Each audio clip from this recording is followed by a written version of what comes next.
শীতে পাবনার ঈশ্বরদীর ইক্ষু গবেষণা কেন্দ্রে নভেম্বর-মার্চের মাঝামাঝি সময় পর্যন্ত প্রতিদিন ভোরবেলায় শুরু হয় আখ কাটার কাজ। পরে সেগুলো থেকে মেশিনের মাধ্যমে রস বের করা হয়। এরপর সম্পূর্ণ প্রাকৃতিক উপায়ে সেগুলোকে জাল দিয়ে ধীরে ধীরে রস থেকে গুড়ে রূপান্তরিত করা হয়। কৃষকরা যে গুড় তৈরি করছে ওরা যে সাদা করছে সেটা কিন্তু হাইড্রোজ দিই, কিন্তু আমরা কিন্তু রসটাকে পরিষ্কার করে নিচ্ছে হচ্ছে বন ঢেঁড়সের যে আমাদের যে এটা থাকে মিসিলেসটা থাকে সেটা দিয়ে আমরা পরিষ্কার করছি। এখন গুড়টা ভিতর থেকে পরিষ্কার হচ্ছে এবং এটা কিন্তু 1 বছর 1.5 বছর পরেও কিন্তু রংটা ফেড হচ্ছে না, এইরকমই থাকতেছে। হ্যাঁ, এবং এটা আমরা যে দানাদারে করছি দানাদারে কিন্তু প্রায় আমরা 2 বছর যাবৎকাল সম্পূর্ণ করতে পারছি।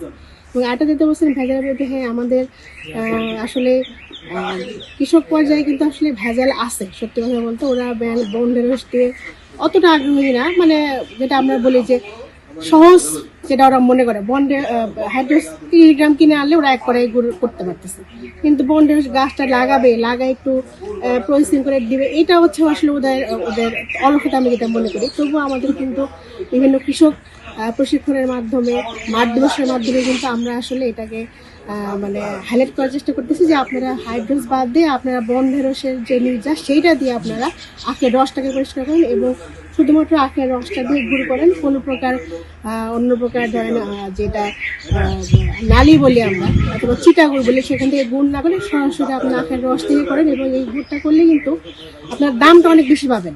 বাংলাদেশে হচ্ছে নিরাপদ এবং পুষ্টিকর খাবারের প্রয়োজন।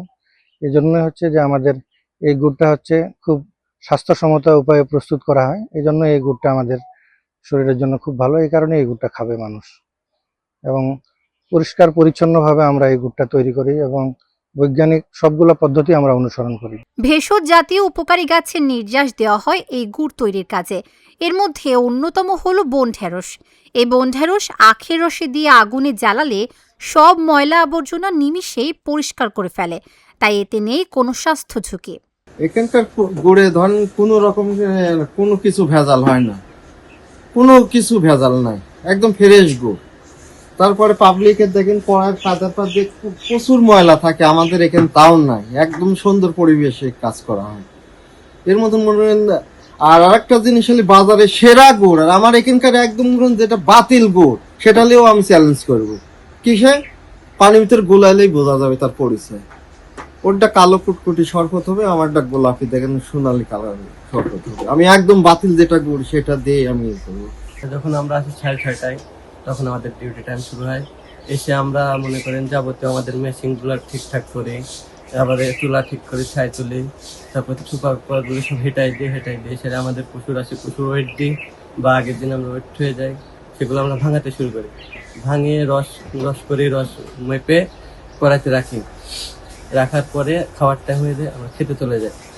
খেয়ে দিয়ে এসে আমরা এখন তারপর চুলা ধরানোর পরে হচ্ছে যে বন ঢেঁড়স সাথে আমরা বন ঢেঁড়স করে যে ওখানে যে গাছ কাটবো, গাছ কাটার সময় আমরা গাছ কাটি।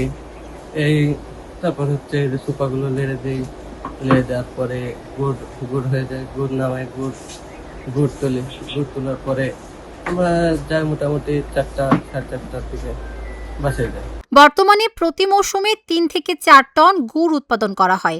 সুগার ক্রপ গবেষণার মোট 135 একর জায়গার মধ্যে 50 একর জমিতে রয়েছে ভবন ও স্থাপনা, আর বাকি 75 থেকে 80 একর জমিতে চাষাবাদ করা হয় আখ। সব মিলিয়ে ভবিষ্যতে আরও বড়ভাবে উৎপাদন কার্যক্রমের আশ্বাস কর্তৃপক্ষের। কৃষক পর্যায়ে গুড় তৈরি করে তারা অনেক সময় যে ভেজালযুক্ত গুড় তৈরি করে, বিভিন্ন কেমিক্যাল ইউজ করে, কিন্তু আমাদের এটা আমাদের সুগার ক্রপ গবেষণা ইনস্টিটিউট একটা গবেষণা প্রতিষ্ঠান। আমরা যেহেতু আসলে কেমিক্যাল দিয়ে গুড় তৈরি করাটা স্বাস্থ্যের জন্য ক্ষতিকর, আমরা এই বিষয়ে আমরা বিভিন্ন গবেষণা করেছি এবং গবেষণা করার পরে দেখা যায় যে আমাদের কিছু ভেষজ জাতীয় গাছ আছে, যেমন উলট কম্বল, তারপর আপনার বন ঢেঁড়স, এগুলো অনেক মেডিসিনাল গুণ সমৃদ্ধ গাছ। এবং এই গাছের যে আমরা নির্যাস পাওয়া যায়, এই নির্যাসটা অনেকটা প্রোটিন জাতীয় নির্যাস।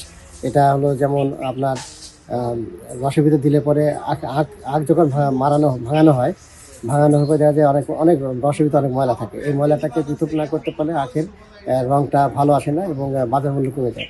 তা আমরা এই যে কৃষক করে কি তারা হাইড্রোজ বা বিভিন্ন বিষাক্ত কেমিক্যাল ইউজ করে এটা গুড়টাকে সাদা করে ফেলে বেশি বাজার মূল্য পাওয়ার জন্য।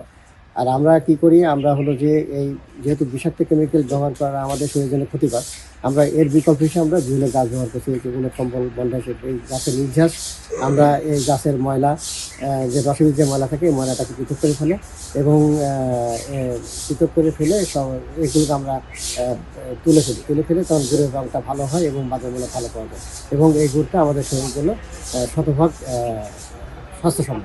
বর্তমানে আপনাদের ভবিষ্যতে অবশ্যই বড় করে করার চিন্তা ভাবনা আছে। আমরা হলো যে যেহেতু আমাদের এটা গবেষণা প্রতিষ্ঠান, আমাদের আসলে কমার্শিয়াল গুড় করার কোনো ম্যান্ডেট নেই, তারপরে আমরা চেষ্টা করছি যে মানুষের আসলে একটা জিনিস আরও প্রতি সচেতনতা বৃদ্ধি করার জন্য এবং আমরা বিভিন্ন জায়গায় আমরা উদ্যোক্তা তৈরি করতেছি যে তারা আমাদের প্রযুক্তি ব্যবহার করে তারা বিভিন্ন জায়গায় গুড় তৈরি করবে এবং তারা আমাদের যে ভোক্তা শ্রেণী আছে তাদের মাঝে এই গুড়টা তৈরি করবে। আমরা শুধু কি করি, আমরা প্রশিক্ষণ দিই বিভিন্ন চাষি বা গুড় তৈরি করার উদ্যোক্তারা, তাদেরকে আমরা বিভিন্ন প্রশিক্ষণ দিয়ে আমরাকে এই স্বাস্থ্যসম্মত গুড় তৈরি করার পরামর্শ দিয়ে থাকি। ঈশ্বরদীর ইক্ষু গবেষণা কেন্দ্র থেকে আখের গুড় 3 ভাবে বাজারজাত করা হচ্ছে। 150 টাকা কেজিতে লালি গুড় ও 170 থেকে 250 টাকা কেজিতে 2 রকমের দানা গুড় বিক্রি হচ্ছে। Dhaka journal, news desk.